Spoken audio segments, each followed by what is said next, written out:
Tonight, fears Australia is on the verge of a major outbreak of foot and mouth disease, threatening to destroy our livestock industry and leaving supermarket shelves bare. So with calls for stricter rules for travellers, can we avoid this latest crisis? The first traces of foot and mouth disease have been detected on our shores. The Agriculture Minister revealed traces of the virus have been found at the border. This would be such a devastating blow. It's the highly contagious animal disease that's turned barley into a biosecurity threat. Australia now profiling all arrivals from Indonesia, increasing scrutiny on passenger declarations and introducing shoe sanitation mats at our airports.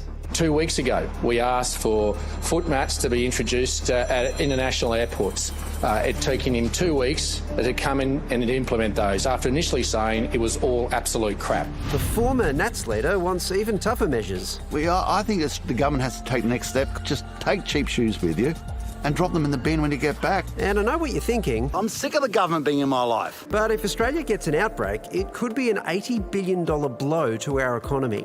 The rest of the world would treat Australia as having foot and mouth disease, which would pretty much shut down our livestock export industry overnight. While humans are rarely infected, foot and mouth disease can be fatal for cattle, sheep, pigs and other cloven-hooved animals.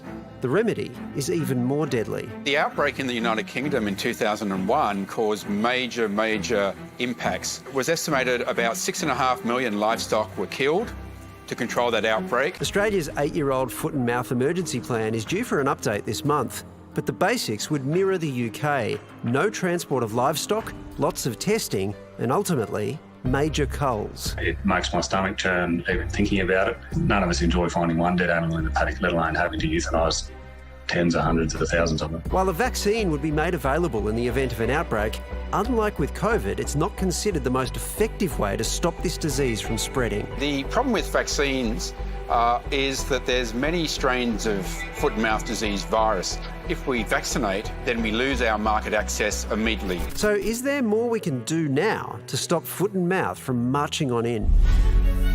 And President of the National Farmers Federation, Fiona Simson, joins us now. Fiona, viral fragments of foot and mouth disease have been detected in Melbourne and Adelaide.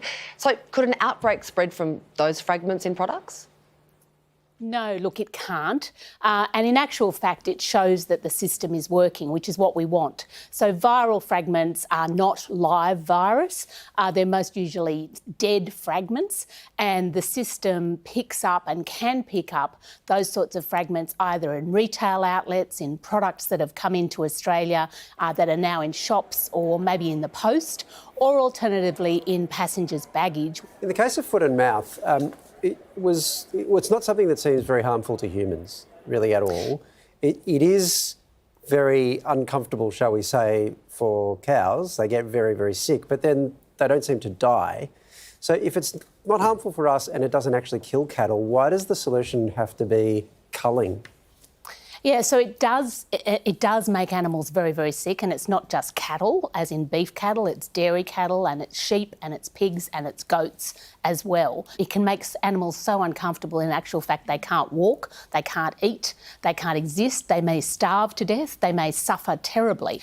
That's why often that we euthanize animals or we might choose to euthanize animals rather than vaccinating in the first instance. One is because we don't want animals to suffer, and secondly, because that is a quicker way of getting on top of the disease to make sure that it doesn't spread anywhere else than just vaccinating animals. Fiona, are the new measures, do you think, that have been announced by the government, are they enough? Look, we think, no, they're not enough and we should always be looking at best practice. But we believe we should be screening every passenger from Indonesia at the moment. And we could be doing that potentially through technology. Let's make technology our friend. Successive reviews have said that our current system is actually not resourced to keep up with the risks that are coming in at Australia. So we need to keep stepping it up. We need to keep looking at what else we can do. There is also a personal responsibility element to this, isn't there, Fiona? Cleaning shoes and declaring properly at airports. With our experience of COVID, do you think we can be trusted to get this right? Oh, look, I reckon 99.9% of people absolutely want to do the right thing. And, I mean, you wouldn't want to be the one that brought FMD to Australia, would you? So there is very much, we say biosecurity is everyone's responsibility. So, yes, the government, the federal government for the outside borders, the federal borders and helping some of our partner countries, the states for the incursions in their own states, but also travellers. As you say, there's a personal responsibility. So at the moment there are rules, and we know that one of the likeliest ways to bring it in is in a meat product. Well, this is the time to declare that if you do want to bring it, you know, ask at the border whether you can, so that you can be 100% sure that it won't be you that's bringing this disease in.